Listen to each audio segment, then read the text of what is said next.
Messenger open করে দেখলাম অনেকেই জিজ্ঞেস করছে ঠান্ডা তেল আছে কিনা। তামাশা, হাসি ঠাট্টা।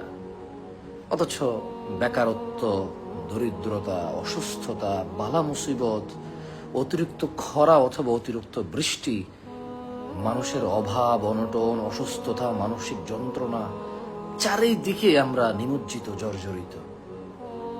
কোরআনে আল্লাহ বলছে ফাকুলতু ইস্তাগফিরু রাব্বাকুম ইন্নাহু কানা গাফফারা, তোমরা আল্লাহর কাছে ক্ষমা চাও, আল্লাহ তোমাদেরকে ক্ষমা করবে, তিনি ক্ষমাশীল। ক্ষমা চাইলে কি হবে? ইউরসিলিস সামাআ আলাইকুম মিদরারা, তিনি আকাশ থেকে বাড়ি বর্ষণ করবে। ওয়ায়ুমদিদকুম বিআমওয়াল ওয়া বানিন ওয়া ইয়াজআল লাকুম জান্নাতিন ওয়া ইয়াজআল লাকুম আনহারা।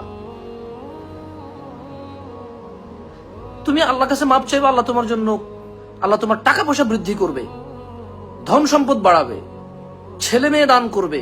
যারা এই ধন সম্পদ ভোগ করবে আর আনন্দ করবে, তোমার চক্ষু শীতল হবে যা দেখে। আর তুমি মৃত্যুবরণ করলে আল্লাহ তোমার জন্য জান্নাত তৈরি করবে, যে জান্নাতের নিচে নহর বইবে।